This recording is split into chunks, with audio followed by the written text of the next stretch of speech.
அனைவருக்கும் வணக்கம் மாணவர்களே.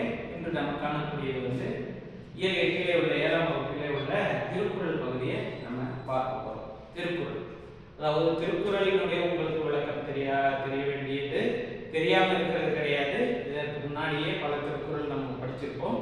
திருக்குறளை எழுதிய திருவள்ளுவர் அப்படிங்கிறத இப்ப நம்ம நேரடியாக அதிகாரத்துக்குள்ள போலாம். வினை செயல் வகை. வினை செயல் இரண்டுமே ஒன்றுதான், சரியா? வினை செயல் வகை. ஆக நம்ம செய்கின்ற செயலை எப்படியெல்லாம் செய்யணும் அப்படிங்கிறது வள்ளுவரினுடைய பார்வையில எப்படி கொடுத்திருக்கிறாரு அப்படிங்கிறத குறளோட நம்ம பார்க்க போறோம். பொருள் கருவி காலம் வினை இடனோடு ஐந்தோர் இருள் தீர எண்ணி செயல். மீண்டும் ஒரு முறை. பொருள் கருவி காலம் வினை இடனோடு ஐந்தோர் இருள் தீர எண்ணி செயல் வகை.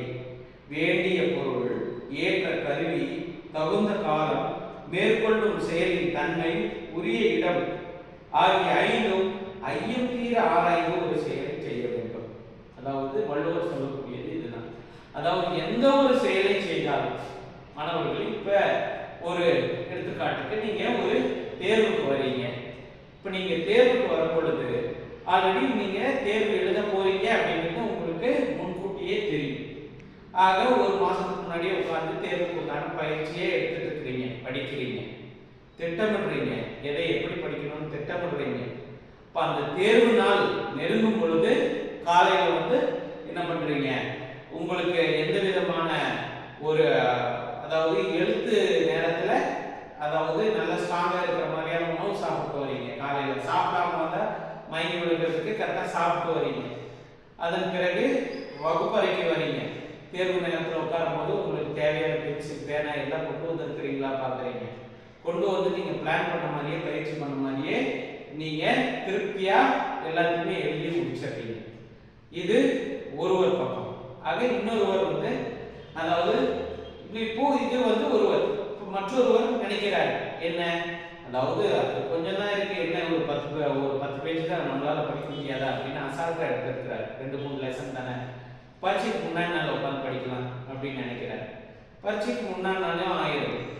அதன் பிறகு அவசரமா ஒரு நைட் நேரத்தில் புக் எடுத்தா தூக்கமா வருது. சரி, உடனே சரி தூங்கிக்கலாம், காலையில் ஒரு 4 மணிக்கு எந்திரிச்சிருக்கலாம் அப்படின்ட்டு அலாரம் வைக்கிறார். 4 மணிக்கு அந்த தயாரில் எப்பயுமே 4 மணிக்கு எந்திரிச்சாதான் அந்த 4 மணிக்கு டான் எந்திரிக்க முடியும். அந்த ஒரே நாள் எந்திரிக்க முடியுமா? முடியாது. அப்போ அந்த 4 மணிக்கும் என்ன பண்றாரு, எந்திரிக்க முடியல. இப்போ டைம் எக்ஸாமுக்கு டைம் ஆனதுனால சரியான நேரத்துக்கு சாப்பிடவும் முடியல. அப்போ ஓடோடி பேனருக்கெல்லாம் இங்கு ஊத்தாம இப்படியெல்லாம் ஒவ்வொரு தேர்வு எழுதுகிறார். அப்ப இதற்கு முன்னாடி சொன்னவங்க தேர்வு நல்லபடியா எழுதி அவங்க பாஸ் பண்ணுவாங்களா? இப்ப இரண்டாவதாக சொன்ன நபர் நல்லபடியா தேர்வு எழுதி பாஸ் பண்ணுவாங்களா? ஆக உங்களுக்கே தெரிந்த விஷயம் தான். யார் ஒருவர், அதாவது வள்ளுவரும் சொல்லக்கூடியது அதுதான். வேண்டிய பொருள், ஏற்ற கருவி, தகுந்த காலம், மேற்கொள்ளும் செயலினுடைய தன்மை, உரிய இடம், இந்த ஐந்தையுமே ஐயம் தீர சந்தேகமே இல்லாம எல்லாத்தையும் முடிவு பண்ணி ரெடி பண்ணி வைக்கிறாங்களோ அவங்களுக்கு அப்படிதான் ஒரு செயலை செய்யணும் அப்படின்னு சொல்றாரு. அதாவது இப்படி செய்தால் வெற்றி கிடைக்கும்னு கூட சொல்லல. அதாவது இப்படி செய்தால் அந்த செயலை நீங்க நன்றாக செய்து முடிக்க முடியும் அப்படின்னு சொல்றாங்க.